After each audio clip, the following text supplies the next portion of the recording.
Hi friends, எல்லாருக்கும் வணக்கம். So இந்த வீடியோவில் ஒரு சூப்பரான டிப்பு தான். ஸோ எல்லார் மைண்ட்லேயும் இருக்கக்கூடியது என்னது அப்படின்னா, படிக்கணுங்கிற ஆசை இருக்குது, ஆனால் என்னால் படிக்க முடியல. ஏன் அப்படின்னா, ஒன்று வந்து மைண்டு டிஸ்டர்பன்ஸாக இருக்குது, இன்னொன்று என்னென்னா எனக்கு டைம் பத்தலை. ஸோ ஹவுஸ் ஒய்ஃபாக இருந்துட்டு வீட்டு வேலையும் பார்த்துட்டு படிக்கிறதுக்கு ரொம்ப கஷ்டமாக இருக்கும். ஸோ இந்த மாதிரி சுச்சுவேஷனில் நிறைய பேர் பாதிக்கப்பட்டிருப்பீங்க. அஃப்கோர்ஸ் நானும் சேர்ந்து தான். ஓகேங்களா? ஸோ ஃபஸ்ட்டு என்னது அப்படின்னா, உங்களுக்கான டைமை வந்து ஒதுக்கணும். ஓகேங்களா? ஸோ இப்போ ஃபார் எக்ஸாம்பிள், இப்போ காலையில் வந்து ஒரு 9 o'clock உங்களோட கிட்டு வந்து ஸ்கூலுக்கு போயிடுறாங்கன்னு வச்சுக்கோங்க. அந்த 9 to 10 o'clock ஓரளவுக்கு என்ன வேலையை முடிக்க முடியுமோ அதை முடிச்சிருங்க. ஓகேங்களா?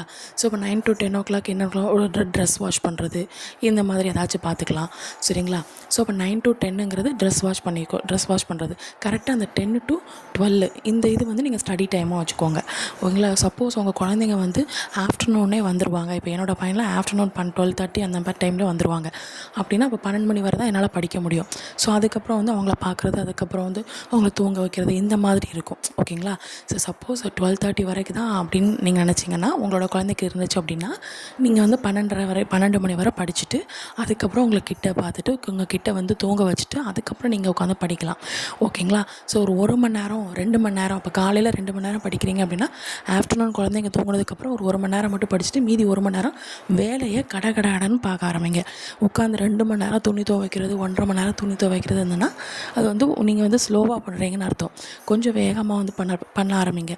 வீடு க்ளீன் பண்ணுறது இதெல்லாம் நீங்கள் கூட காலையில் பார்த்துக்கலாம். அல்லது துணியை துவைக்கிறத ஆஃப்டர்நூனை பார்த்துட்டு நீங்கள் காலையில் வந்து என்ன பண்ணலாம், வீடை வந்து தூக்குறது இந்த மாதிரி பார்த்துக்கலாம். ஆஃப்டர்நூன் வந்து பாத்திரம் விளக்கி வைக்கிறது, அல்லது அந்தந்த டைமில் அப்பப்போ கிடைக்கணும் அந்த பாத்திரத்தை நீங்கள் கழுவி வச்சிடலாம். ஸோ இந்த மாதிரி இந்த வீடியோவை பார்த்துட்டு நீங்கள் வந்து உங்களோட டைமை வந்து இப்போ சண்டே நாளைக்கு அப்படின்னா டிவைட் பண்ணி வச்சுக்கோங்க.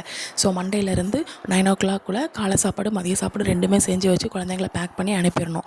9 to 10 o'clock நான் பாத் பண்ணுறதா இருந்தால் பாத் பண்ணிக்கோங்க. அதை குளிச்சுட்டு அதுக்கப்புறம் வீடை இருந்தாலும் தூத்துக்கோங்க. அப்புறம் துணியை துவைச்சிருங்க. இந்த 3 வேலையும் காலையில் 9 to 10 பார்த்துருங்க. 10 to 12 வந்து படிக்க ஆரம்பிங்க.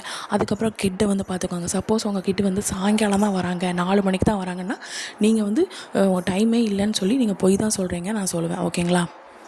சும்மா தான் சொன்னேன், நீங்கள் போயெல்லாம் சொல்ல மாட்டீங்க. டைம் கொஞ்சம் கஷ்டமாக தான் இருக்கும். எல்லா வேலையும் பார்த்துட்டு ஒத்தாளாக பார்க்குறது கஷ்டமாக தான் இருக்கும். பட் நான் என்ன பண்ணுங்க, டைமை வந்து ஸ்ப்ளிட் பண்ணிக்கோங்க. ஓகேங்களா?